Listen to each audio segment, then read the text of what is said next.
Selamat datang di Imron Komis, selamat menikmati novel Aku Pewaris Konglomerat. Bab 881 Seekor Anjing. Setelah mendengar apa yang Morgan katakan pada Shirley, mata semua orang memancarkan tatapan bingung. Meski kata-kata yang diucapkan Morgan memang sangat mengharukan, tetapi semua orang tahu bahwa Morgan mengucapkan kata-kata tersebut hanya karena kesombongan dan ketidaktahuannya akan besarnya masalah ini. Lagi pula, tidak ada orang normal yang akan mengatakan hal seperti itu di saat nyawanya dalam bahaya. Selain itu, di mata mereka, Morgan hanyalah seorang mahasiswa biasa, meski memiliki keterampilan bertarung yang bagus, seharusnya dia tidak boleh begitu sombong. Gibran dan Arjuna melihat ke arah Morgan. Pada saat ini, kilatan ketakutan melintas di mata mereka. Sebenarnya, apa yang dikatakan Morgan persis seperti yang ingin mereka katakan, tetapi mereka berdua tidak memiliki keberanian untuk mengatakannya. Di sisi lain, Gary melihat ke arah Morgan dan mendengkus dingin, lalu berkata dengan wajah tanpa ekspresi, "Hei, kamu mungkin masih bisa menyombongkan diri sekarang, tetapi saat sepupuku datang nanti, aku ingin tahu apa kamu masih berani mengatakan itu." Sementara itu, Morgan menatap Gary dengan malas, lalu berkata dengan tatapan kosong, "Apa kamu pikir aku benar-benar takut pada sepupumu? Dengar, aku akan membuatnya berlutut hingga dia tidak berani berdiri." Setelah Gary mendengar kalimat ini, ekspresi wajahnya tampak makin marah. Kemudian Gary berkata sambil memelototi Morgan, "Kamu menyuruh sepupuku untuk berlutut hingga dia tidak berani berdiri." Aston memandang Morgan dan tertawa dingin. Lalu berkata, "Hei, kamu pikir kamu siapa? Kamu tahu siapa Bos Kevin? Kamu pikir kamu gubernur? Lihat saja apa yang akan menimpamu karena apa yang kamu katakan barusan.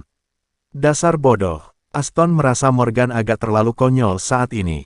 Padahal hanya ada sedikit orang di seluruh provinsi Bali yang berani melawan seseorang seperti Kevin. Bahkan keluarga Harrison-nya pun tidak punya nyali, bagaimana mungkin Aston tidak marah karena mahasiswa biasa seperti Morgan berani mengatakan hal seperti itu. Morgan menatap Aston, ekspresi wajahnya masih sangat tenang. Dia kemudian berkata, "Orang yang benar-benar bodoh adalah kamu. Orang-orang seperti Kevin lebih buruk daripada anjing di depanku. Dia bahkan tidak memenuhi syarat untuk menjadi anjingku." Setelah mendengar kata-kata Morgan, semua orang yang hadir membeku di tempat dengan ekspresi yang sangat kaget di wajah mereka. Sementara Gary menyipitkan matanya dan berteriak penuh amarah, "Beraninya kamu mengatakan bahwa sepupuku lebih buruk dari seekor anjing? Lihat saja nanti, kamu pasti akan mati hari ini." Melihat hal itu, para pengawal di belakang Gary juga mengambil senjata mereka, dan melihat ke arah Morgan dengan ekspresi marah. Jika bukan karena mengetahui betapa menakutkannya keterampilan Morgan, orang-orang ini mungkin sudah bergegas maju untuk menghancurkan Morgan hingga berkeping-keping. Gibran, Arjuna, dan yang lainnya juga melihat ke arah Morgan. Ada kekhawatiran di mata mereka, karena mereka tidak mengerti mengapa Morgan berani berbicara seperti itu. Shirley, yang berdiri di samping Morgan juga menatap Morgan dengan mulut ternganga karena saking kagetnya. Bahkan Indy juga mengernyitkan keningnya, karena dia merasa Morgan terlalu bodoh untuk mengatakan kata-kata seperti itu saat ini. Jelas dia sudah memprovokasi Gary dan yang lainnya, tetapi dia malah mengejek Kevin. Bahkan jika Morgan ingin meminta maaf saat ini, mungkin sudah terlambat. Di sisi lain, Novi tersenyum sinis, lalu berkata kepada Indy, "Nona Indy, kamu mengerti sekarang.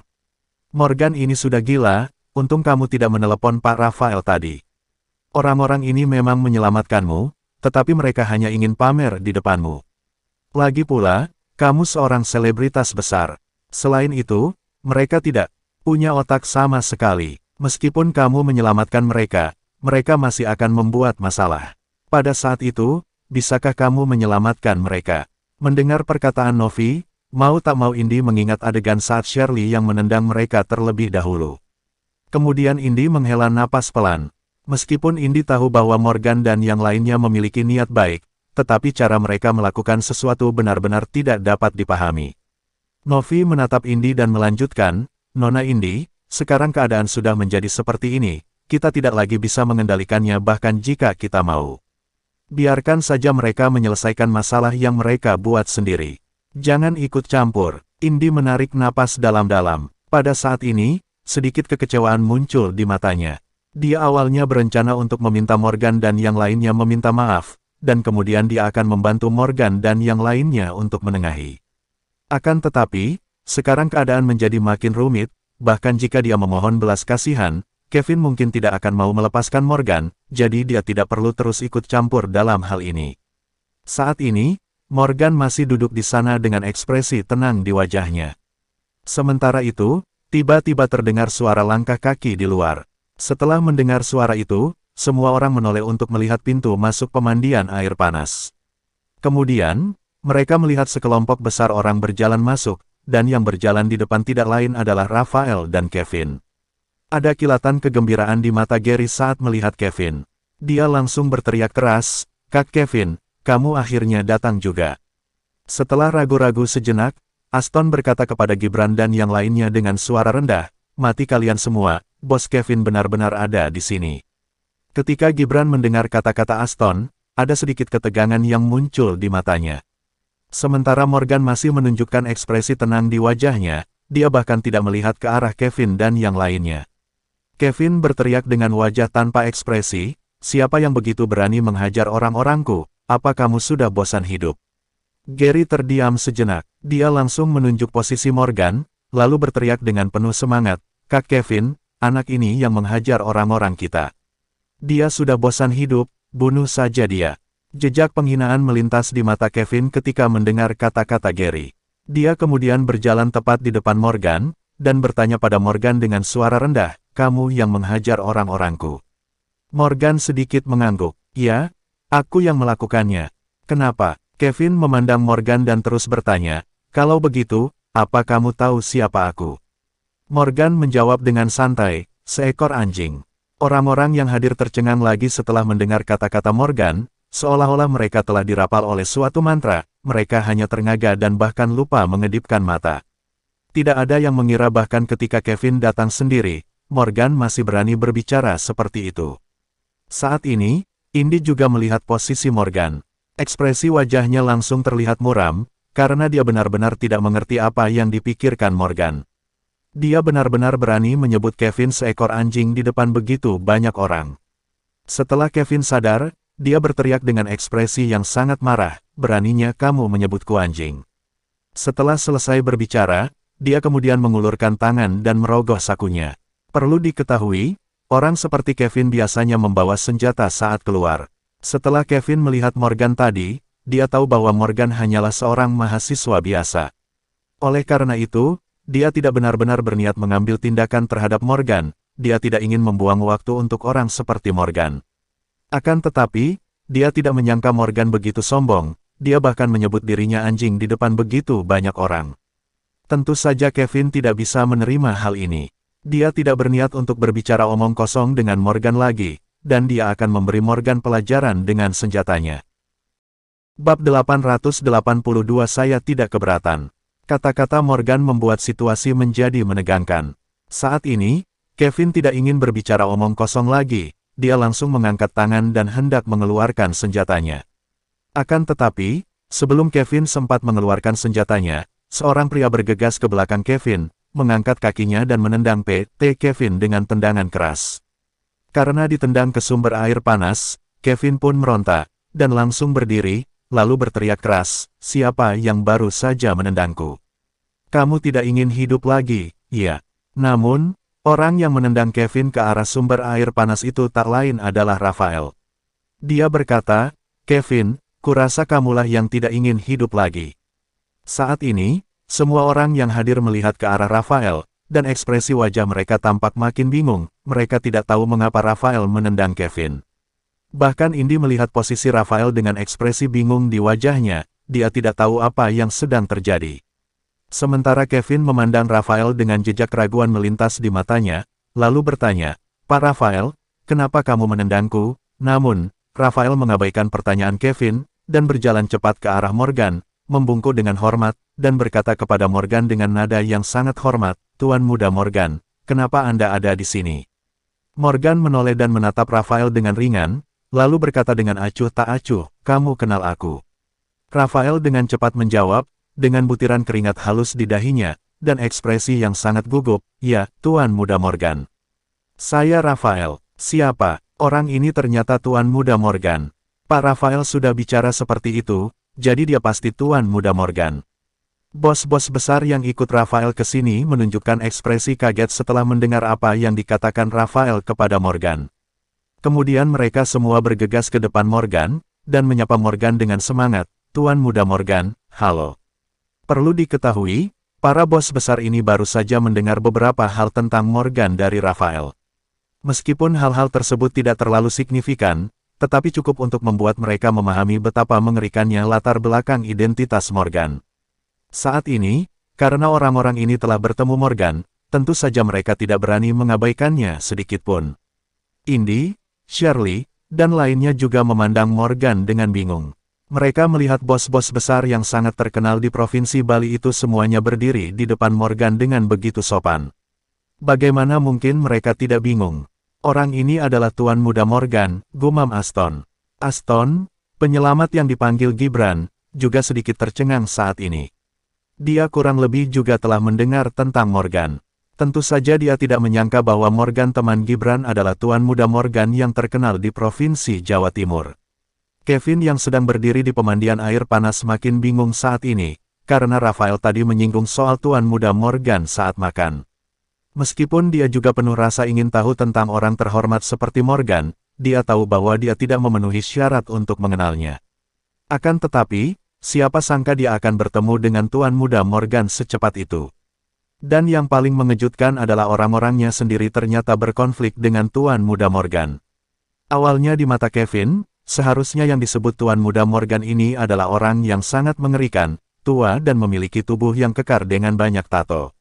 Kalau tidak mungkin dia bisa membuat begitu banyak bos tunduk padanya. Akan tetapi saat ini pemuda ini terlihat biasa saja. Dia sama sekali tidak terlihat seperti orang yang disebut dengan Tuan Muda Morgan yang legendaris. Ketika Kevin memikirkan konflik antara orang-orangnya dan Tuan Muda Morgan tadi, dia merasa lebih takut.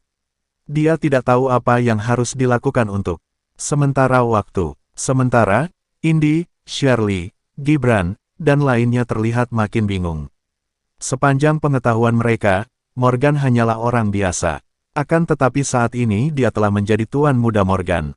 Selain itu, para bos ini tampaknya sangat menghormati Morgan. Untuk sementara, mereka tidak mengerti apa yang sedang terjadi. Meski Indy adalah seorang selebritas besar, tetapi ruang lingkup kegiatannya bukan di Provinsi Jawa Timur. Tentu saja dia juga tidak tahu banyak tentang Morgan. Industri hiburan dan dunia bisnis adalah dua lingkup yang sama sekali berbeda. Sangat wajar bagi selebritas di industri hiburan untuk tidak mengetahui hal-hal di dunia bisnis. Sementara Shirley, Arjuna, Gibran, dan lainnya hanyalah mahasiswa biasa. Meskipun mereka mendengar Revaldo berbicara tentang Morgan, tetapi Arjuna, Elena, dan Shirley tidak mendengarkan dengan saksama saat itu, sementara Gibran tidak ada di ruangan saat itu, sehingga dia pun sama sekali tidak tahu apa yang terjadi. Di sisi lain, setelah ragu-ragu sejenak, Gary berkata langsung kepada Kevin, "Kak Kevin, apa yang kamu lakukan berdiri di sana? Anak inilah yang baru saja memukuli orang-orang kita, dan bahkan dia memanggilmu anjing. Cepat beri pelajaran pada anak ini." Gary sangat bodoh, dia bahkan tidak tahu berapa banyak masalah yang dia timbulkan kali ini, dan dia masih ingin menunggu Kevin mengambil tindakan serta memberi Morgan pelajaran yang berharga. Hanya saja perkataan Gary barusan justru mengingatkan Kevin untuk segera bertindak. Kevin dengan cepat berlari keluar dari kolam, bergegas ke arah Morgan dan berteriak dengan keras, "Tuan Muda Morgan, saya bodoh tadi, saya tidak mengenali Anda. Saya harap Anda dapat memaafkan kebodohan saya." Mendengar ini, Morgan melirik Kevin dengan malas, tetapi tidak berbicara, yang membuat Kevin terlihat makin bingung. Dia tidak tahu apa maksud Morgan dengan memberinya sikap seperti itu. Oleh karena itu, Kevin tidak punya pilihan selain menatap Rafael, seolah ingin meminta bantuan pria itu. Setelah ragu sejenak, Rafael berkata kepada Kevin dengan suara rendah, "Apa yang kamu lakukan? Kenapa kamu diam saja? Cepat berlutut untuk meminta maaf kepada Tuan Muda Morgan." Berlutut pada Tuan Muda Morgan untuk meminta maaf. Mata Kevin berkilat sedikit bingung mendengar perkataan Rafael. Dia ragu-ragu selama beberapa detik, lalu benar-benar berlutut di depan Morgan dengan keras. Dia berkata kepada Morgan dengan tergagap, "Tuan Muda Morgan, saya benar-benar tahu bahwa saya salah. Itu karena saya tidak mengenali Anda sebelumnya. Tolong, maafkan saya. Semua orang memandang Kevin yang berlutut di depan Morgan, dengan ekspresi bingung di wajah mereka. Tidak ada yang bisa mengerti mengapa Kevin berlutut kepada Morgan. Bahkan Indi menutup mulutnya dan tidak tahu harus berbuat apa untuk sementara waktu. Cara Novi memandang Morgan kali ini sepertinya mengalami perubahan yang sangat besar. Dia hanya bisa menghela napas dan bergumam pada dirinya sendiri, mungkinkah Morgan ini memiliki latar belakang yang kuat? Sementara itu, Morgan melirik Kevin dengan acuh tak acuh, lalu berkata dengan tatapan kosong, "Aku bilang kamu anjing sebelumnya, apa kamu keberatan?" Bahkan tanpa memikirkannya, Kevin menggelengkan kepalanya pada Morgan, "Tidak, tidak, saya tidak keberatan. Tuan Muda Morgan, Anda bisa menyebut saya apapun." Morgan menatap Kevin dan mengangguk, lalu berkata dengan santai, "Baguslah jika kamu tidak keberatan." Setelah mendengar percakapan antara Morgan dan Kevin, ekspresi wajah orang-orang yang hadir tampak makin terkejut. Orang seperti apa Kevin? Saat ini, Morgan menyebutnya anjing di depan begitu banyak orang, dan dia bahkan tidak berani membantah. Adegan ini terlalu sulit untuk dipercaya di mata semua orang. Bab 883 tidak ingin melihat dia lagi. Tentu saja, orang dengan ekspresi paling bingung di wajahnya saat ini tidak lain adalah Gary. Karena Gary berpikir bahwa setelah Kevin datang, dia pasti akan memberi pelajaran pada Morgan. Akan tetapi tidak ada yang menyangka bahwa pada akhirnya justru seperti ini. Sedikit keraguan melintas di mata Gary. Kemudian dia buru-buru berlari ke arah Kevin, dan bertanya kepada Kevin dengan ekspresi bingung, "Kak Kevin, apa yang kamu lakukan? Kenapa kamu tidak memberi pelajaran pada anak ini?" Kevin sudah tahu apa yang terjadi sekarang, tetapi Gary yang bodoh belum juga paham tentang apa yang sedang terjadi. Kevin sama sekali tidak memedulikan Gary, melainkan bertanya kepada Morgan dengan nada yang sangat hormat, "Tuan Muda Morgan, menurut Anda, tentang kejadian hari ini?" Morgan langsung menoleh untuk menatap Gary dengan malas, lalu berkata dengan nada acuh tak acuh, "Pria ini agak menyebalkan." Kevin menarik napas dalam-dalam, lalu berkata dengan suara rendah, "Tuan Muda Morgan, saya mengerti maksud Anda, saya berjanji Anda tidak akan pernah melihat orang ini lagi." Setelah mengatakan ini, Kevin menoleh untuk melihat pengawal di belakangnya, lalu berteriak dengan marah, "Apa yang kalian semua lakukan? Kenapa linglung? Bawa pergi orang ini." Tuan Muda Morgan tidak ingin melihat orang ini. "Baik, Pak Kevin." Pengawal yang hadir semuanya adalah orang Kevin, jadi tentu saja mereka akan melakukan apapun yang dikatakan Kevin. Meskipun mereka tidak tahu apa yang sedang terjadi sekarang, mereka tetap bergegas ke posisi Gary, lalu langsung menyeret pemuda itu keluar dari sumber air panas. Gary sepertinya masih tidak mengerti apa yang sedang terjadi saat ini, dan dia berteriak dengan ekspresi bingung, "Kak Kevin, kenapa jadi begini? Aku Gary, dan aku sepupumu. Kamu tidak memberi pelajaran pada anak ini, tapi justru meminta orang-orang ini mengusirku." Gary meronta seperti orang gila, dan berteriak lagi, "Kak Kevin, aku tidak melakukan kesalahan apapun. Mengapa kamu tidak memberi pelajaran kepada anak itu? Aku melakukan semua yang kamu perintahkan." Sementara Kevin hanya bisa menghela napas dan bicara dalam hati, "Dasar bodoh, kenapa aku punya sepupu yang sebodoh itu?" Namun, Kevin tidak berani mengatakan sepatah kata pun saat ini, karena seluruh tubuhnya bermandikan keringat dingin, dan dia hanya berdiri di sana dengan linglung sambil merutuki dirinya karena punya sepupu seperti Gary. Sedangkan Gary sepertinya masih tidak menyerah. Dia masih terus meronta, dan berteriak, "Kak Kevin, apa kamu minum terlalu banyak? Apa kamu mabuk?" Kevin akhirnya tidak tahan lagi, dia berteriak dengan mata melotot pada pengawalnya, "Suruh orang ini tutup mulut." Mendengar perintah Kevin, salah satu pengawalnya maju dan meninju perut Gary, membuat pemuda itu menjerit kesakitan, lalu dengan patuh menutup mulutnya. Salah satu anak buahnya berkata, "Kak Gary, apa kamu tidak tahu apa yang terjadi? Kita tidak bisa main-main dengan anak itu, lebih baik kamu tutup mulut.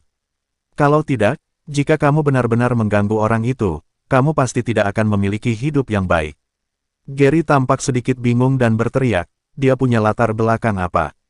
Setelah mendengar kata-kata Gary, semua pengawal Kevin menunjukkan ekspresi yang sangat muram di wajah mereka.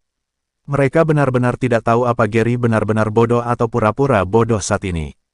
Semua pengawal yang hadir sudah memahami apa yang sedang terjadi, tetapi Gary masih tidak tahu juga apa yang sedang terjadi.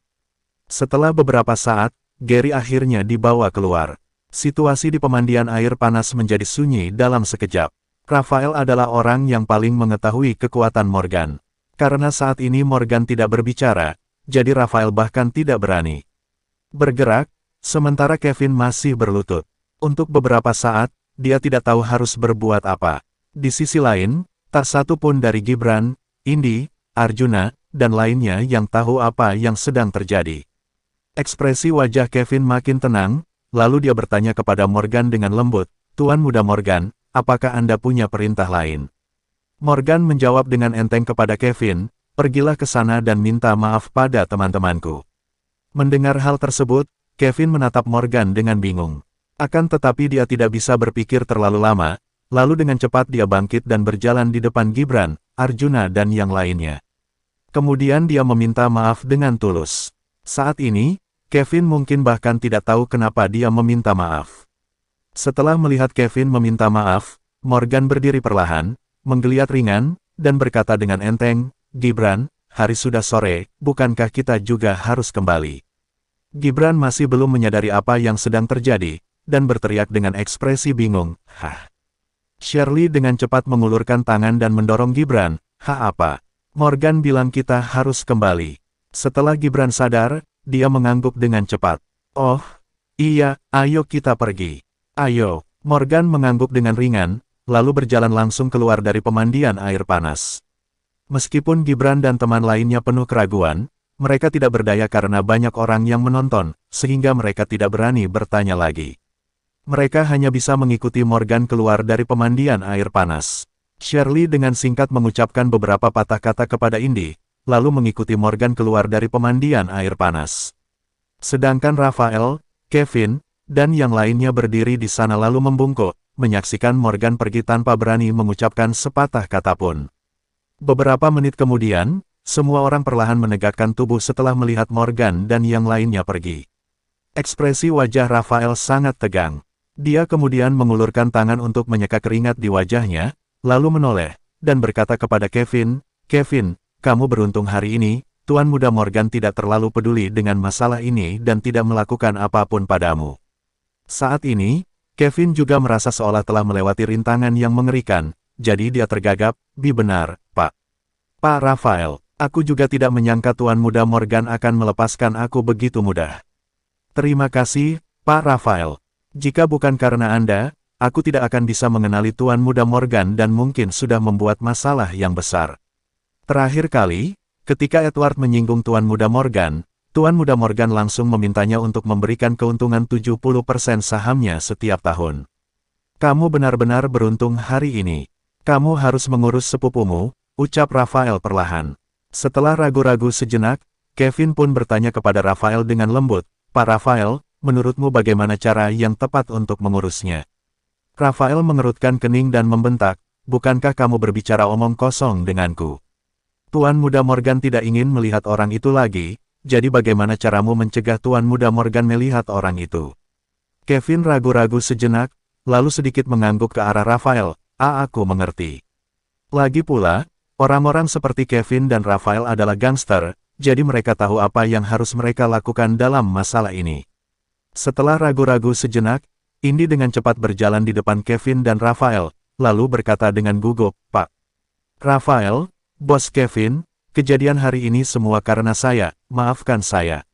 Raphael terdiam sesaat, lalu bertanya pada Indi dengan lembut, "Nona Indi, kamu kenal Tuan Muda Morgan?" Indi ragu-ragu selama beberapa detik setelah mendengar kata-kata Raphael, lalu berkata dengan lembut, "Ya." Bab 884 berpura-pura menjadi Tuan Muda Morgan. Raphael menghela napas tak berdaya, lalu berkata, "Kamu ini, jika kamu mengenal Tuan Muda Morgan, kenapa kamu tidak memberitahuku sejak awal? Jika kamu memberitahuku sebelumnya, bukankah tidak akan ada begitu banyak masalah?" Saat ini, Raphael merasa bahwa alasan mengapa Indi selalu menolak sebelumnya mungkin karena Indi memiliki Morgan sebagai pendukung besar di belakangnya, sehingga dia berani menolaknya. Raphael tidak berani memprovokasi seseorang seperti Morgan, jadi tentu saja dia tidak memiliki pemikiran lain tentang Indi saat ini. Dia buru-buru melanjutkan, "Nona Indi, aku kenal beberapa produser, aku akan memperkenalkanmu pada mereka saat aku punya waktu nanti. Saat Indi mendengar perkataan Rafael, kilatan keterkejutan terpancar di matanya. Pak Rafael akan memperkenalkan saya pada produser. Kamu berteman dengan Tuan Muda Morgan, jadi aku pasti akan memperlakukanmu dengan baik. Aku juga berharap kamu bisa mengatakan hal yang baik di depan Tuan Muda Morgan tentang aku, kata Rafael sambil tersenyum. Kevin juga berteriak dengan semangat, betul, Nona Indi.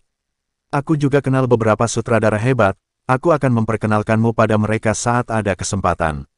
Tentu saja, bos besar lainnya yang hadir tidak akan melepaskan kesempatan yang begitu bagus.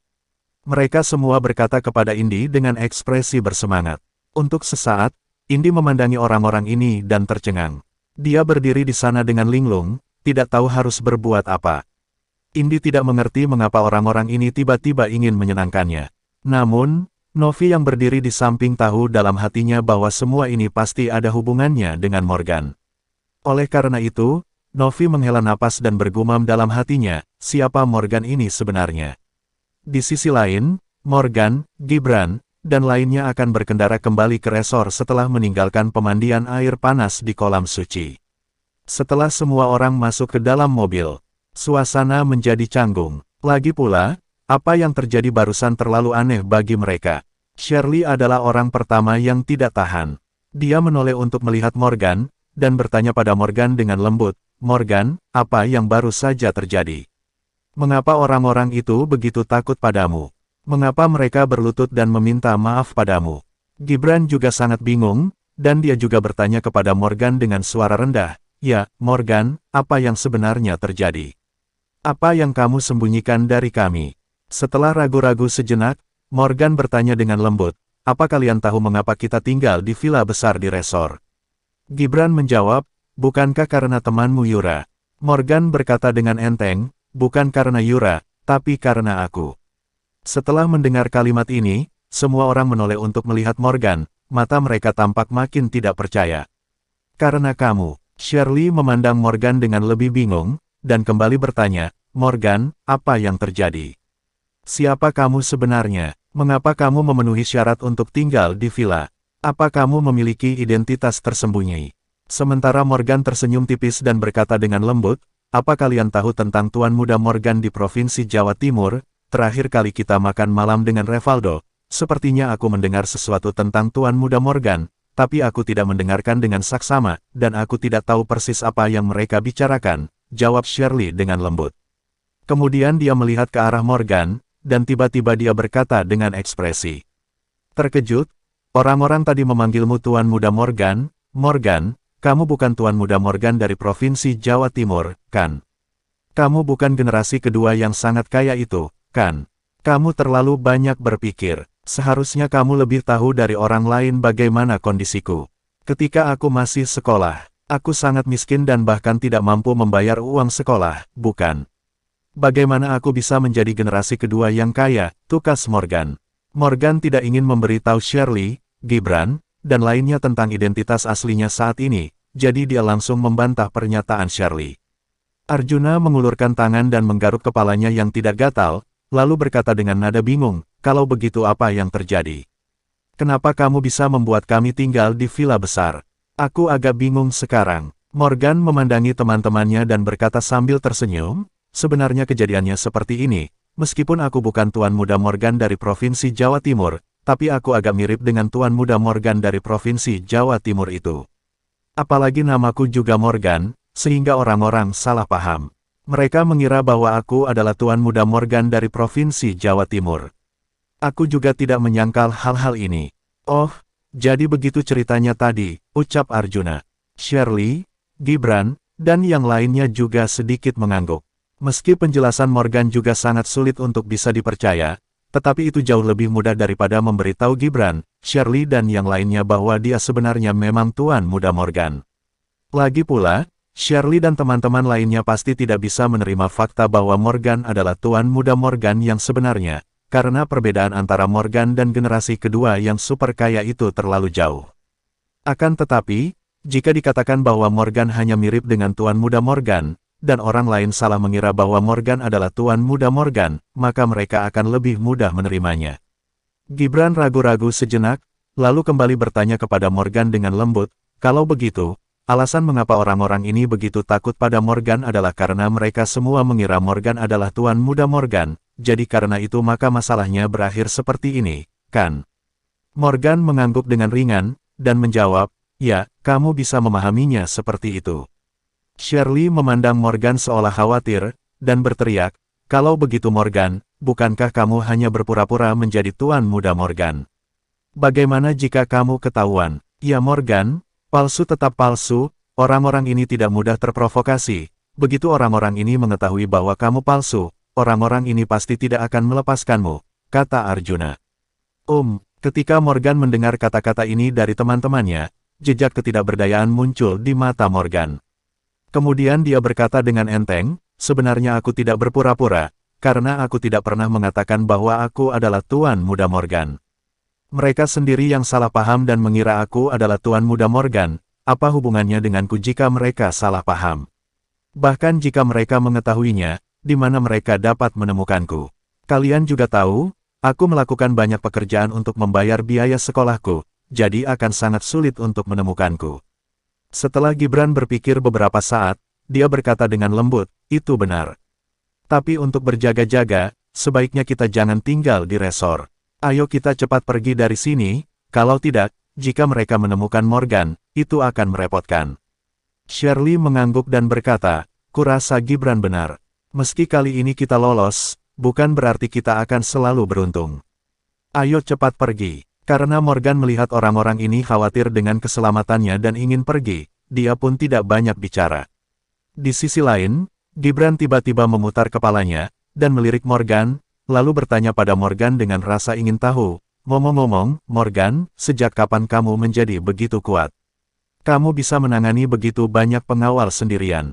Sulit dipercaya bahwa pengawal itu bahkan tidak bisa melakukan apapun terhadapmu. Morgan tersenyum, lalu menggaruk kepalanya, dan menjawab, hehe, aku bertemu dengan seorang master ketika aku mulai kuliah, dan masterku itu mengajariku seni bela diri ini.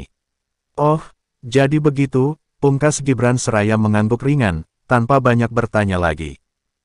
Bab 885 Kesempatan Emas. Di sisi lain, setelah semua orang tahu bahwa Indi dan Morgan saling mengenal, dan hari ini Morgan mengalahkan begitu banyak orang karena Indi, mereka semua merasa bahwa hubungan antara Indi dan Morgan pasti tidak mungkin sederhana. Oleh karena itu, mereka semua menganggap Indi sebagai batu loncatan untuk mendekati Morgan, sehingga semua orang mulai berinisiatif untuk menyenangkan Indi, dan memberikan sumber daya mereka di industri hiburan kepada Indi secara cuma-cuma. Rafael berinisiatif mentraktir Indi makan. Tentu saja makanan kali ini sangat berbeda dengan yang sebelumnya. Para bos itu sangat menghormati Indi, yang membuat Indi langsung merasa tersanjung. Sejak debut dia selama bertahun-tahun, dia hampir tidak pernah menerima perlakuan seperti itu. Perlu diketahui, selebritas wanita di industri hiburan ini pada umumnya seperti mainan di mata para bos, tidak ada yang akan benar-benar menghormati mereka sama sekali. Akan tetapi, kali ini Indi akhirnya merasakan perasaan dihormati para bos tersebut. Sementara Novi sendiri adalah manajer yang cerdas. Dia tahu dalam hatinya bahwa semua perubahan ini karena Morgan. Jika orang-orang ini tidak salah paham tentang hubungan antara Indi dan Morgan, Indi tidak akan pernah diperlakukan seperti ini. Oleh karena itu, Novi selalu menyebutkan betapa baiknya hubungan antara Indi dan Morgan, baik disengaja maupun tidak, yang membuat para bos yang hadir makin antusias dengan Indi. Saat itu sudah lewat jam 8 malam. Indi akhirnya kembali ke hotel. Setelah memasuki ruangan, Indi melemparkan sepatu hak tinggi dari kakinya, dan melompat ke tempat tidur dengan ekspresi yang sangat lelah di wajahnya. Setelah Novi melihat pemandangan ini, jejak ketidakberdayaan muncul di matanya. Dia bertanya dengan lembut, Nona Indi, bisakah kamu memperhatikan citramu? Apa kamu melupakan identitasmu? Indi menjawab dengan enteng, apa identitasku? Aku hanya orang biasa. Aku agak kelelahan hari ini. Aku tidak menyangka akan mengalami hal seperti ini. Dikejar-kejar oleh orang-orang Pak Kevin, melihat perkelahian Morgan yang menegangkan, dan kemudian masih harus meladeni para bos besar itu. Novi berkata dengan gembira, apapun yang terjadi, kamu harus memperhatikan citramu, aku punya firasat karirmu mungkin sedang melonjak kali ini. Jika kamu benar-benar dapat menerima apa yang dijanjikan para bos tadi, pasti tidak ada selebritas di industri hiburan yang dapat dibandingkan denganmu. Namun, setelah mendengar kata-kata Novi, Indi tak bisa menahan diri untuk sesaat tertegun. Lalu dia berkata dengan lembut, "Kak Novi, apakah karena Morgan orang-orang itu memperlakukanku seperti ini?" Novi menatap Indi dengan ringan dan berkata, "Tentu saja. Kalau bukan karena Morgan, bagaimana mungkin orang-orang itu memberimu sumber jaya dengan cuma-cuma, dan bahkan memperlakukanmu dengan sangat hormat." Setelah mendengar kalimat ini, mata Indi memancarkan pandangan yang aneh. Dia kemudian berkata dengan ragu-ragu, "Tapi Kak Novi, Morgan dan aku baru mengenal satu sama lain kurang dari sehari, dan kita berdua bahkan tidak bisa dianggap sebagai teman. Sementara kamu terus mengatakan betapa baiknya hubungan kami, bukankah itu sama saja dengan berbohong? Bagaimana jika mereka tahu bahwa aku dan Morgan tidak sedekat itu?" Novi berkata perlahan, "Nona Indi, apa kamu bodoh? Siapa yang tahu jika kamu mengenal Tuan Muda Morgan dengan baik atau tidak? Bahkan jika kita memberitahu mereka bahwa kamu memiliki hubungan yang baik dengan Tuan Muda Morgan, apa mereka masih akan bertanya kepada Tuan Muda Morgan tentang hubungan kalian? Lagi pula, aku tadi juga tidak mengatakan bahwa kamu adalah pacar Tuan Muda Morgan." Indi membuka mulutnya untuk berbicara, tapi Novi dengan cepat meyakinkan, "Tidak ada tapi. Kamu dan Tuan Muda Morgan baru kenal sehari, tapi aku tahu Tuan Muda Morgan pasti tertarik padamu. Kalau tidak, untuk apa dia membantumu? Jangan khawatir, ini adalah kesempatan yang Tuhan berikan padamu. Akan sia-sia jika kita tidak memanfaatkan kesempatan ini." Indi mengedipkan matanya yang indah, lalu berkata dengan nada bingung, "Kalau begitu Kak Novi, tahukah kamu siapa Morgan ini? Kenapa banyak bos besar memperlakukannya dengan begitu hormat? Selain itu, mereka semua sampai datang ke sini untuk menyenangkanku. Menurutku ini agak sulit dipercaya, bukan?" Novi berkata perlahan, "Aku tidak tahu siapa Morgan ini. Seharusnya dia adalah tuan muda dari keluarga besar di Indonesia, kan? Tapi dia terlalu rendah hati dan penampilannya terlalu sederhana. Kalau bukan karena Pak Rafael mengenalnya, aku benar-benar tidak akan mengira bahwa Morgan ini adalah generasi kedua yang kaya." Bagaimanapun, Novi hanyalah seorang manajer di industri hiburan. Dia biasanya hanya memiliki sedikit hubungan dengan orang-orang di dunia bisnis, jadi wajar baginya untuk tidak mengetahui tentang Morgan. Indi kemudian berkata perlahan, "Morgan ini masih sangat muda, tetapi bahkan orang seperti Rafael menghormatinya. Apalagi Kevin, dia sampai rela berlutut untuk meminta maaf kepadanya, yang menunjukkan bahwa latar belakang identitas Morgan ini jelas tidak sederhana. Perlu diketahui, bos setingkat Rafael sudah bisa dibilang sebagai seseorang yang sangat kuat di mata Indi. Akan tetapi, Rafael justru memperlakukan Morgan dengan sikap seperti itu, jadi bisa diperkirakan betapa mengerikannya latar belakang Morgan. Di mata Indi, keluarga besar yang lebih mengerikan dari Rafael ini harusnya dianggap sebagai keluarga kaya se-Indonesia, setidaknya harus masuk 50 besar di dunia. Memikirkan hal tersebut, Indi dan Novi saling berpandangan. Berbagai emosi terlihat di mata mereka saat ini. Novi ragu-ragu dan mendesah pelan, "Nona Indi, kamu mungkin melewatkan kesempatan emas kali ini." Sedikit kebingungan muncul di mata Indi, dan dia mengerutkan kening dan bertanya dengan lembut, "Kesempatan apa? Apa kamu benar-benar bodoh atau pura-pura bodoh? Kamu melewatkan kesempatan bagus untuk menikah dengan keluarga kaya," jawab Novi tak berdaya, lalu melanjutkan, "Keluarga besar yang dimiliki Morgan jelas tidak sebanding dengan anak-anak dari keluarga yang biasa kita hubungi. Morgan masih sangat muda sekarang, tapi dia bisa membuat orang seperti Rafael membungkuk padanya. Jika Morgan mengambil alih bisnis keluarganya sendiri dan mengendalikan kekuatan keluarga di masa depan, seberapa menakutkannya Morgan saat itu. Jika kamu bisa menikah dengan Morgan, maka tidak ada seorang pun di industri hiburan yang bisa dibandingkan denganmu. Bahkan bos perusahaanmu pun harus menghormatimu. Coba bayangkan saja." Setelah mendengar kata-kata Novi, mata Indi menunjukkan kilatan penyesalan. Morgan memiliki wajah yang tampan, kemampuan bela diri yang kuat, dan karakter yang baik, dan yang terpenting adalah latar belakang keluarganya yang terbilang sangat mengerikan. Di mata Indi, ini adalah kesempatan yang sempurna, namun, Morgan terlalu rendah hati. Dia tidak pernah menyangka latar belakang Morgan akan begitu menakjubkan, ini hanyalah plot yang hanya muncul di drama TV. Indi tidak bisa menahan diri untuk menghela napas.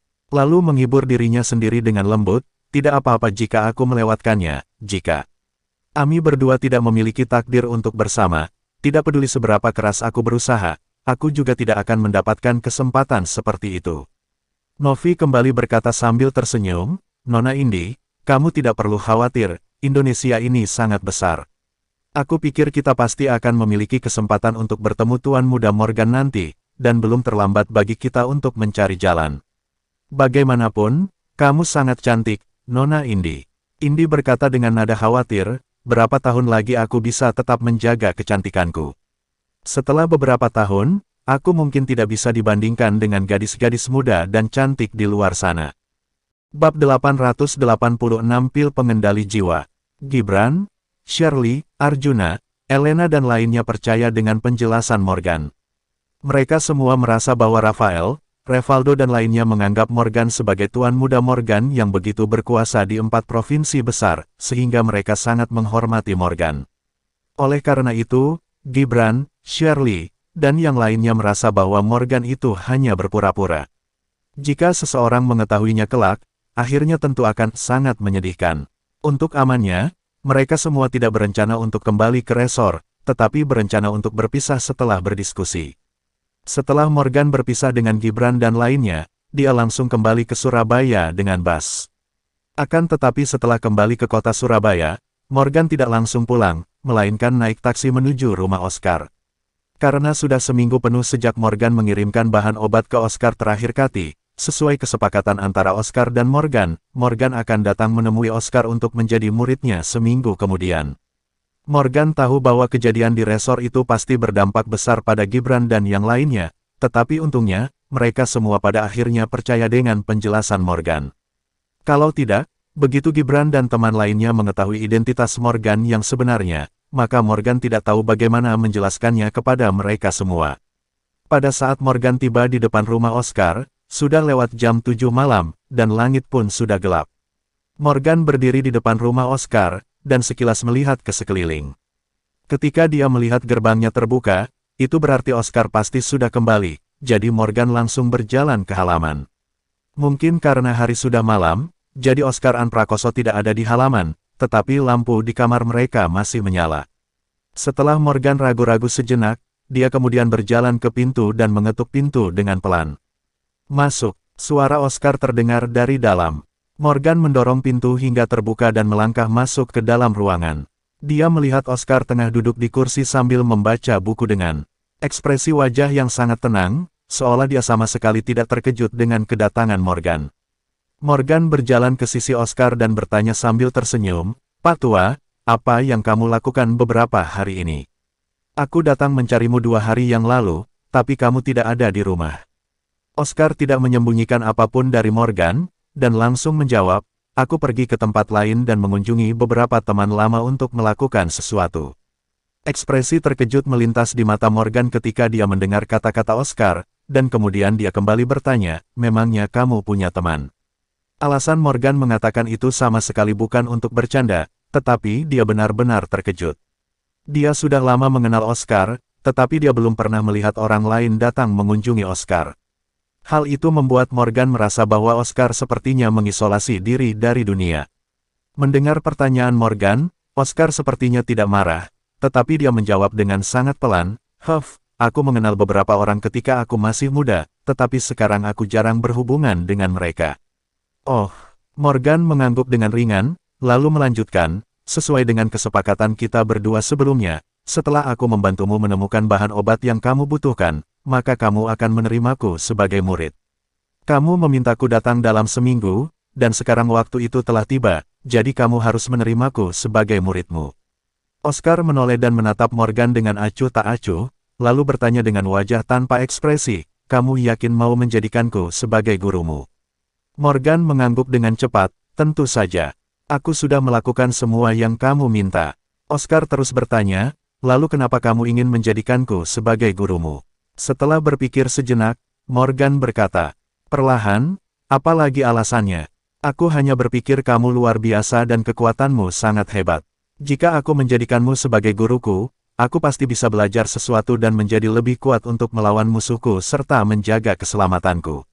Sesederhana itu, Oscar berkata dengan santai, "Tapi kamu harus tahu dengan jelas, begitu kamu menjadi muridku, kamu mungkin akan menghadapi banyak bahaya. Menjadi muridku tidaklah mudah. Morgan memandang Oscar dan sedikit mengernyit. Tatapan bingung muncul di matanya, lalu dia bertanya, apa maksudmu mengatakan itu?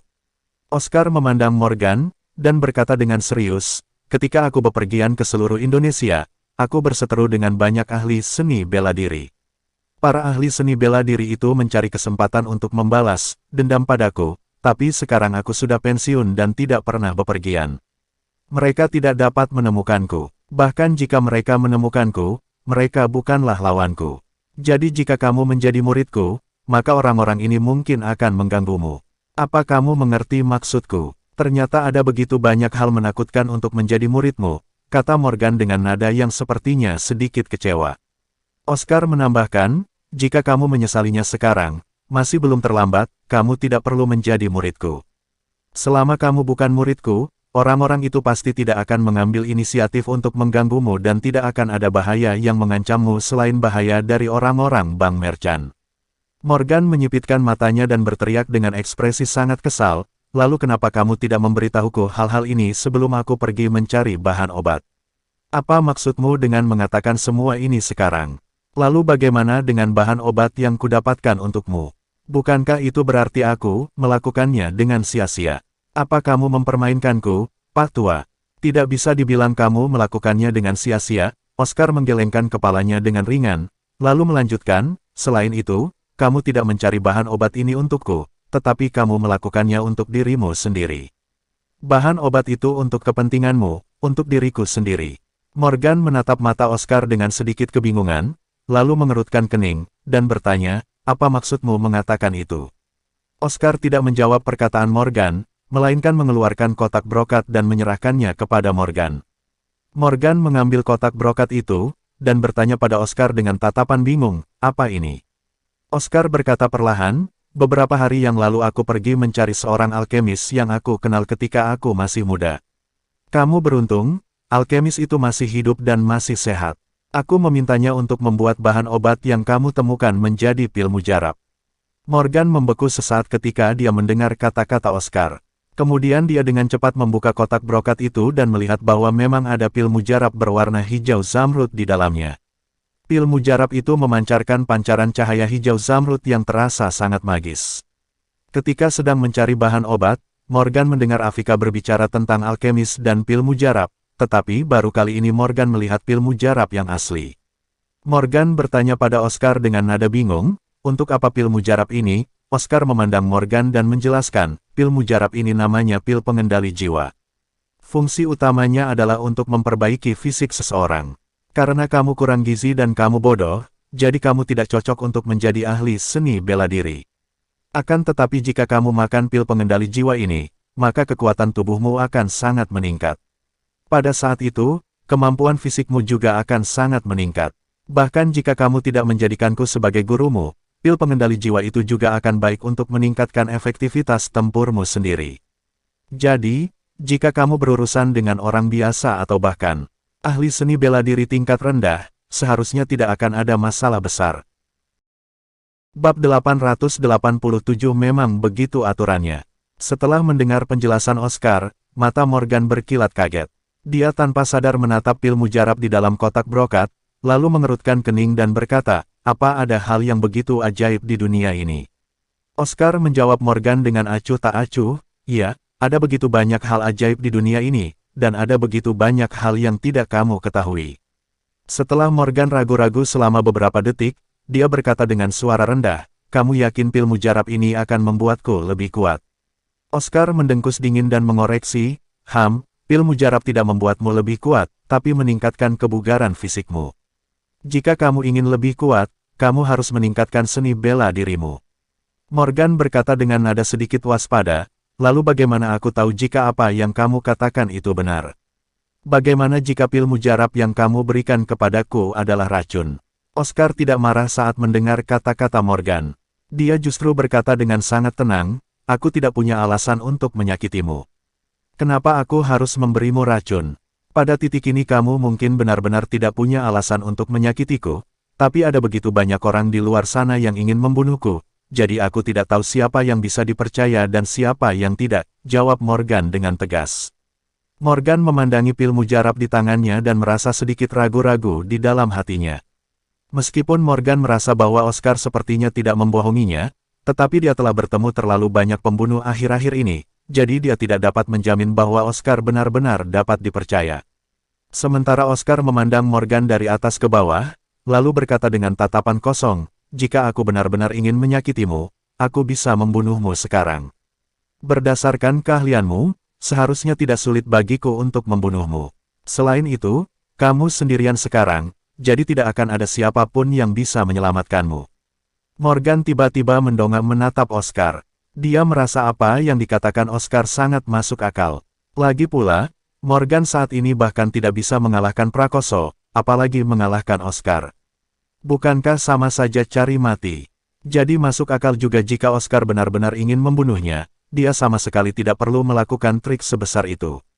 Setelah Oscar melihat bahwa Morgan sangat bingung, dia pun berkata dengan lembut kepada Morgan, aku bisa memberimu waktu untuk memikirkannya. Lagi pula, jika kamu menjadi muridku, bahaya di sekitarmu juga akan meningkat. Pil mujarab ini sendiri akan kuberikan padamu, jadi terserah padamu mau memakannya atau tidak. Aku tidak akan memaksamu sama sekali. Kamu bisa mengambil pil mujarab ini dulu, pulanglah dan pikirkan baik-baik sebelum mengambil keputusan. Setelah Morgan berdiri diam dan ragu-ragu selama beberapa detik, dia merasa bahwa Oscar bukanlah orang jahat. Sekarang bahaya di sekitarnya makin banyak, jika dia menjadi murid Oscar untuk meningkatkan kekuatannya, maka peluang Morgan untuk selamat dari pembunuh yang dikirim oleh Bank Merchant mungkin lebih tinggi di lain waktu. Morgan berbisik kepada Oscar, aku akan memakannya. Oscar memandang Morgan dari atas ke bawah, dan bertanya dengan tenang, apa kamu sudah mempertimbangkannya? Aku sudah mempertimbangkannya. Morgan sedikit mengangguk. Kemudian dia mengulurkan tangan dan mengeluarkan pil mujarab dari kotaknya, menatap Oscar dan bertanya, aku bisa langsung memakannya, kan? Oscar mengangguk dan menjawab, ya. Hufet. Morgan menarik napas dalam-dalam sambil memegang pil mujarab tersebut. Raut wajahnya terlihat sangat gugup. Bagaimanapun, Morgan hanyalah manusia biasa. Morgan bahkan tidak mengetahui tentang seni bela diri sebelum mewarisi warisan dan mengenal Oscar, apalagi keberadaan pil mujarab. Bahkan setelah sekarang Morgan mengetahui adanya pil mujarab, dia belum merasa sangat khawatir saat ini. Pernah memakan pil mujarab, oleh karena itu, Morgan merasa sangat khawatir saat ini.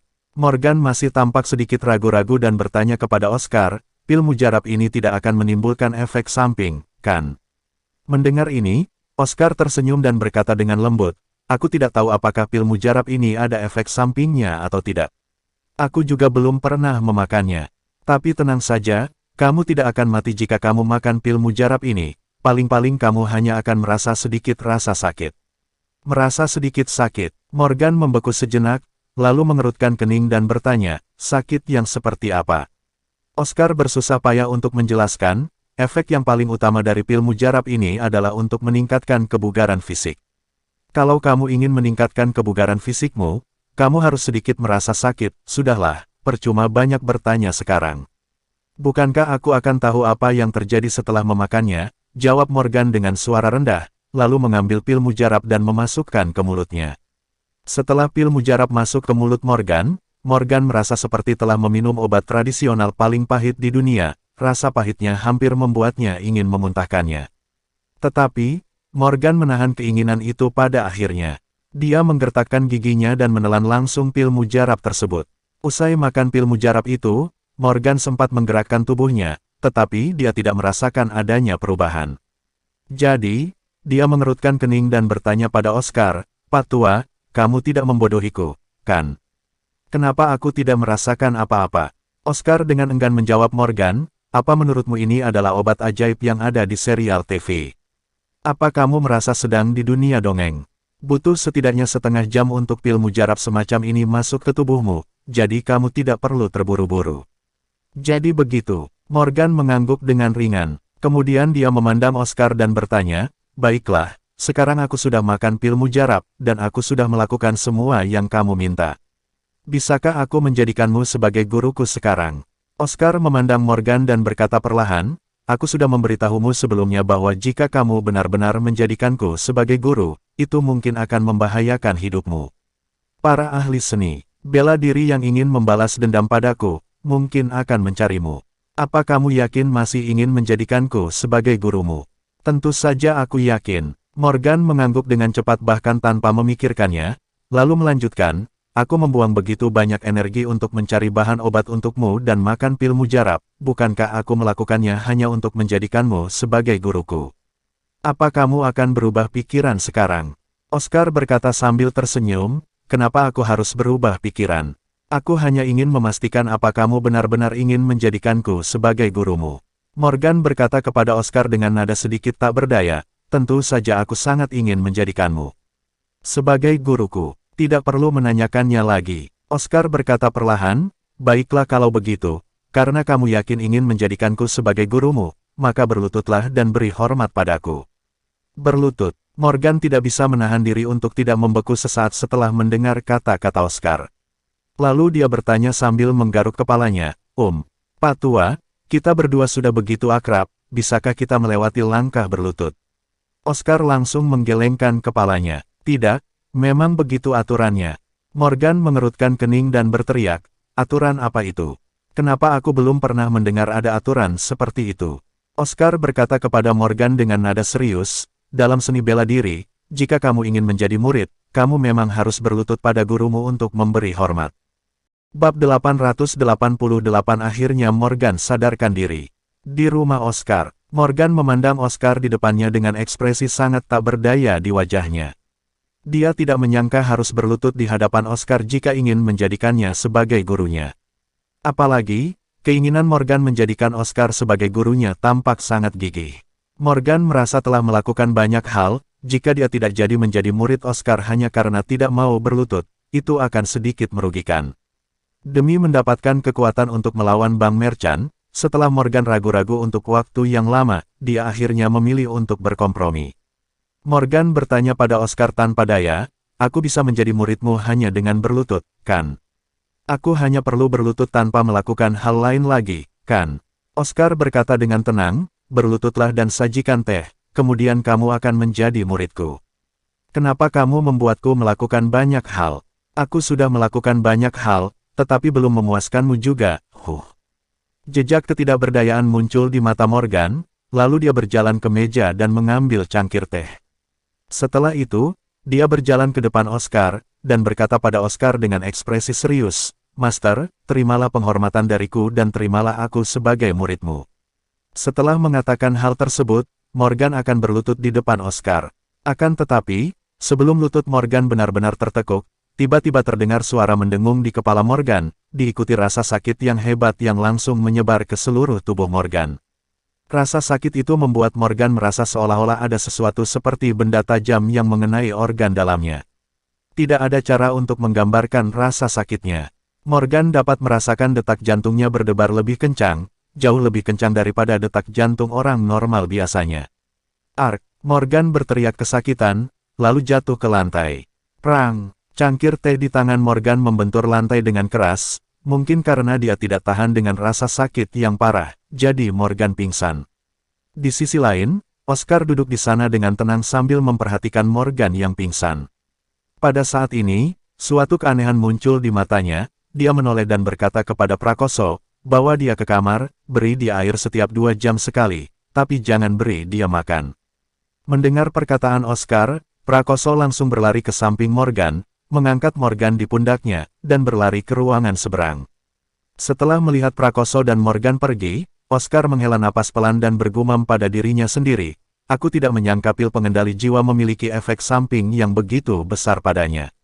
Aku tidak tahu apakah anak ini bisa selamat dari ini. Setelah waktu yang tidak diketahui, Morgan akhirnya membuka matanya lagi. Ketika Morgan membuka matanya, rasanya seluruh dunia berputar. Selain itu, kepalanya sangat sakit, dan ada semburan rasa sakit yang hebat di setiap bagian tubuhnya. Melihat Morgan terbangun, Prakoso langsung meloncat ke samping Morgan. Morgan, di sisi lain, menoleh untuk menatap Prakoso dengan sekuat tenaga. Morgan awalnya ingin membuka mulut untuk berbicara, tetapi saat ini Morgan tidak dapat berbicara sama sekali. Setelah Prakoso melirik Morgan sebentar, dia menoleh dan berlari keluar ruangan. Beberapa detik kemudian, Oscar dan Prakoso masuk ke kamar Morgan. Oscar memandang Morgan dari atas ke bawah, lalu bertanya dengan lembut, "Akhirnya kamu sudah bangun, apa yang kamu rasakan?" Morgan bertanya pada Oscar dengan nada suara yang sangat lemah, "Tubuhku rasanya sakit semua." "Pak Tua, apa yang kamu berikan padaku? Ada apa denganku? Kenapa tubuhku tidak bisa bergerak sekarang?" Oscar tersenyum dan berkata kepada Morgan, "Inilah efek samping pil pengendali jiwa yang aku katakan sebelumnya. Makin buruk kesehatan orang yang mengonsumsi pil pengendali jiwa, makin besar pula efek sampingnya. Tetapi, kamu tidak perlu khawatir tentang hal itu sekarang, karena selama kamu bisa melewati periode ini, tidak akan ada masalah.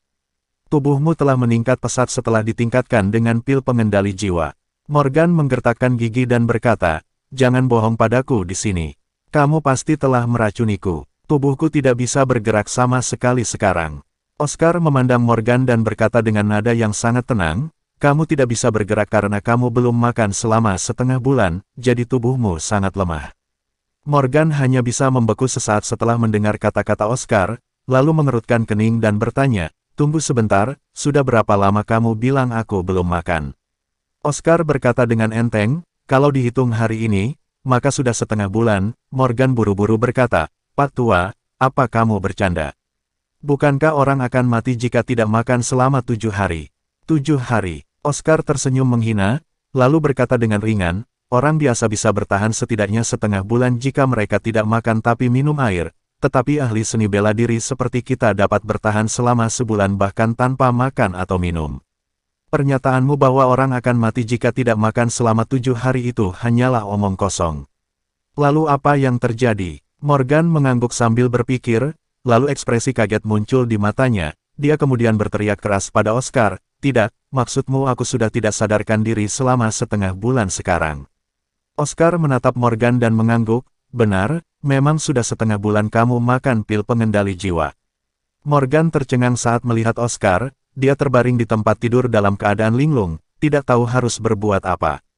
Karena Morgan tidak pernah menyangka dirinya akan tidak sadarkan diri dalam waktu yang lama. Morgan berteriak pada Oscar dengan sangat cemas, "Tidak, aku masih punya banyak hal yang harus dilakukan, aku tidak bisa berbaring seperti ini sepanjang waktu, bantu aku cepat." Oscar menoleh dan melirik Prakoso. Kemudian Prakoso berjalan ke samping Morgan dan mengulurkan tangan untuk mengangkat Morgan dari tempat tidur. Namun, Morgan menyadari bahwa tubuhnya masih tidak dapat bergerak, dan dia tidak dapat menggunakan kekuatannya sama sekali. Jadi, Morgan bertanya pada Oscar dengan suara rendah, "Pak Tua, kapan aku bisa bergerak dengan bebas lagi? Aku akan menyiapkan makanan untukmu sekarang. Setelah kamu makan, kamu seharusnya bisa bergerak lagi," jawab Oscar pada Morgan dengan ringan, lalu berbalik dan berlari keluar ruangan. Setelah Oscar pergi, Morgan menoleh ke arah Prakoso dan bertanya dengan lembut, "Apa selama ini kamu yang menjagaku?" Prakoso menggertakkan giginya dan mengangguk. Morgan berkata sambil tersenyum, "Terima kasih. Setelah aku bisa menggerakkan tubuhku seperti sebelumnya, aku akan membelikanmu 1 truk penuh pisang dan mengantarkannya ke sini untukmu. Bagaimana kalau aku juga mencarikan 2 monyet betina untukmu sebagai bentuk rasa terima kasihku padamu?" Prakoso melompat-lompat, tersenyum lebar ke arah Morgan, lalu berbalik dan berlari keluar rumah. Setelah Prakoso pergi, Morgan duduk sendirian di samping tempat tidur. Dia ragu-ragu selama beberapa detik, lalu mengeluarkan ponsel dari saku pakaiannya. Akan tetapi setengah bulan telah berlalu, tentu saja ponselnya sudah mati.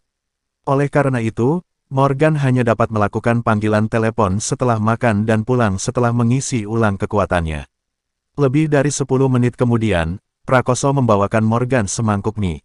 Morgan sudah memiliki kekuatan saat ini, jadi dia berhasil menghabiskan mie-nya sendiri tanpa bantuan Prakoso ataupun Oscar. Kemudian dia melanjutkan istirahat di tempat tidur. Bab 889 panggilan tak terjawab. Setelah makan mie, Morgan menunggu hampir setengah jam. Lebih dari setengah jam sangat lama bagi Morgan, karena ponselnya kehabisan baterai, dan dia tidak tahu apa yang terjadi di luar selama ini. Setelah lebih dari setengah jam, Morgan merasa tubuhnya sudah memiliki kekuatan. Jadi, dia mencoba bangun dari tempat tidur, dan kemudian mulai menggerakkan tubuhnya perlahan-lahan. Mungkin karena dia sudah terlalu lama tidak melakukan aktivitas, jadi Morgan masih terlihat sedikit tidak nyaman pada awalnya. Akan tetapi, setelah menggerakkan tubuhnya perlahan-lahan sebentar, Morgan menyadari bahwa tubuhnya benar-benar pulih, setidaknya dia bisa berjalan normal tanpa masalah. Setelah Morgan menyadari bahwa dia sudah bisa berjalan, dia langsung berpamitan pada Oscar, lalu berjalan keluar halaman dengan langkah terlatih.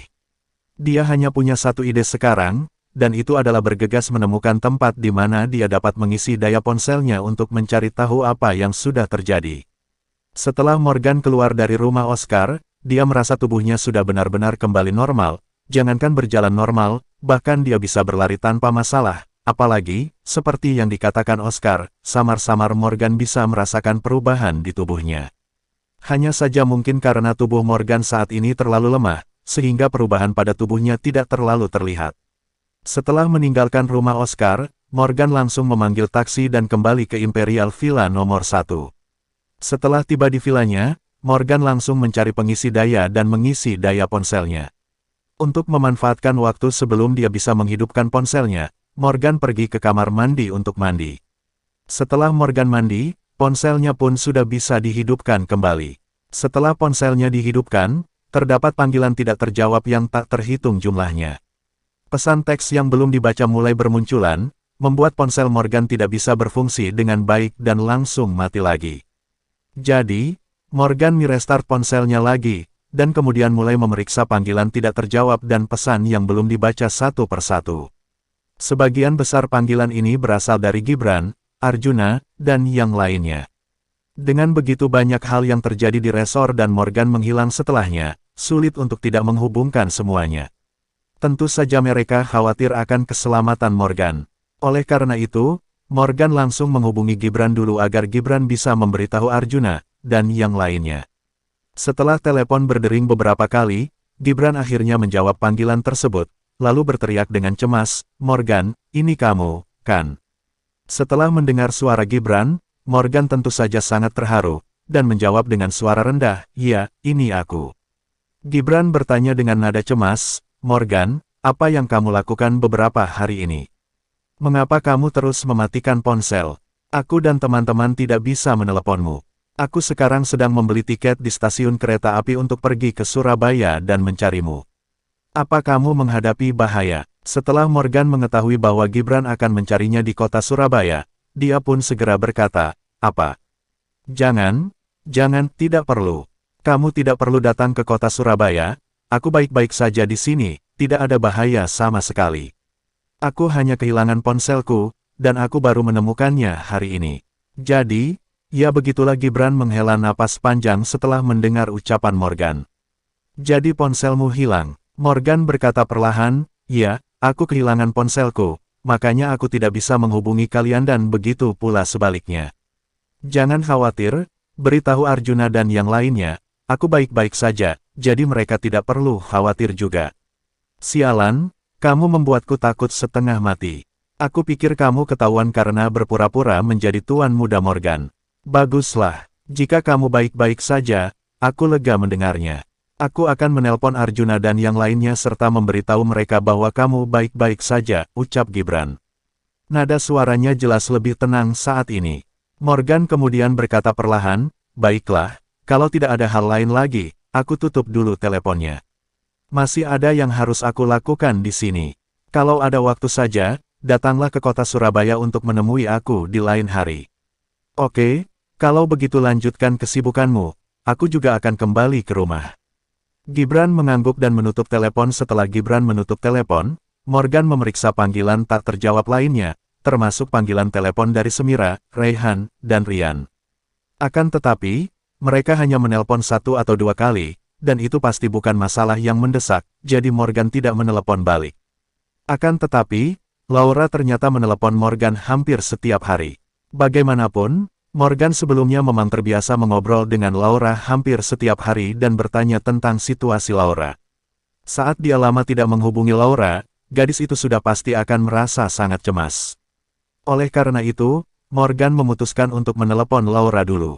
Namun karena perbedaan waktu, Laura tidak menjawab telepon, jadi Morgan akhirnya hanya mengirim pesan teks ke Laura, mengatakan pada Laura bahwa dirinya baik-baik saja dan tidak ada yang perlu dikhawatirkan. Kemudian ada juga panggilan telepon dan pesan singkat dari Viola dan Yura. Akan tetapi, isi pesan singkat yang dikirim Viola dan Yura serupa, semuanya mengingatkan Morgan untuk berhati-hati terhadap Jeremy dan Arka. Kedua orang ini tampaknya telah menemukan beberapa bala bantuan untuk menghadapi Morgan. Morgan tidak akan menganggap serius Jeremy dan Arka. Lagi pula, bala bantuan apapun yang ditemukan kedua orang ini, sama sekali tidak mungkin bisa menjadi lawan Morgan, dan kedua orang ini hanya mencari kematiannya sendiri. Tentu saja, ada juga telepon dari Janita dan Janisa. Selain itu, ada panggilan telepon dari Sandriana cantik yang pernah diselamatkan Morgan terakhir kali.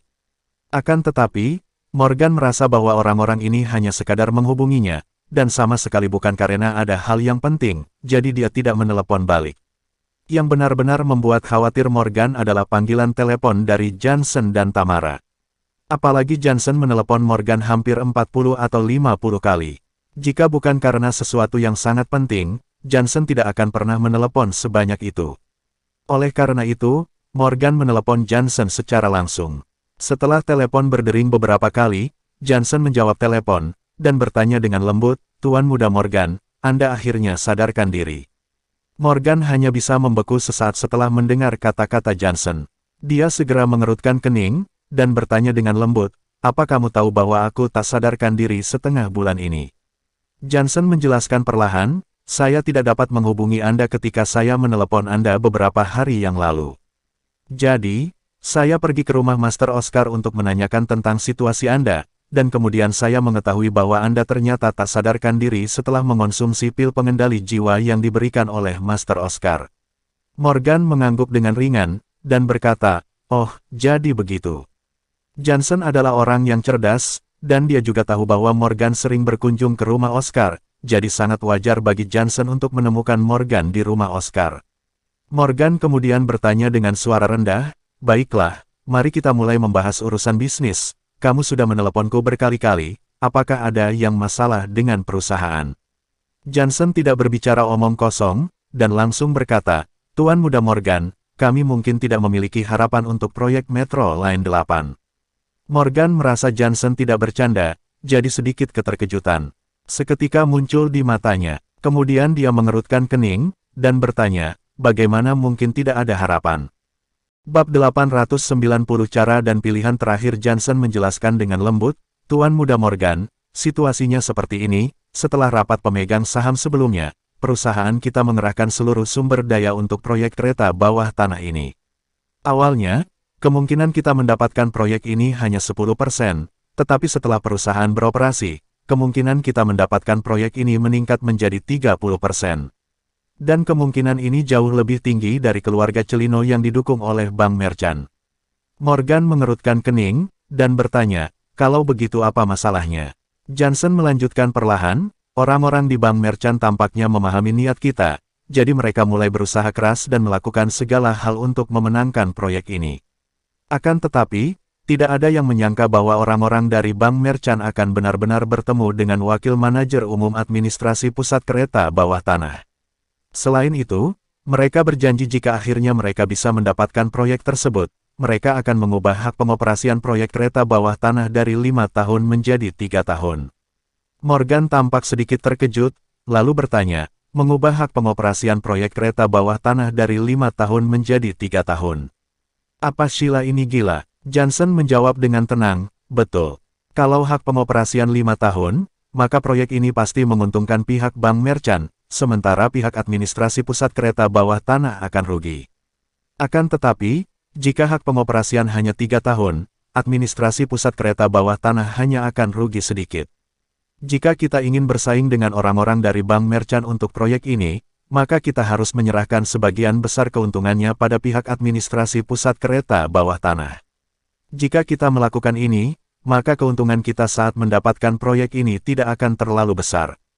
Morgan tidak tahu banyak tentang urusan perusahaan, jadi dia bertanya, "Mengapa mereka begitu tidak masuk akal?" Johnson terdiam sejenak, lalu bertanya balik, "Tuan Muda Morgan, bukankah tujuan Anda mendapatkan proyek ini saat ini untuk memancing Sheila agar berinisiatif bertemu dengan Anda?" Morgan mengangguk pelan, dan menjawab, "Iya. Johnson menjelaskan dengan sangat sabar, kalau begitu Tuan Muda Morgan, agar Sheila berinisiatif bertemu dengan Anda tidak bisa hanya mendapatkan proyeknya saja.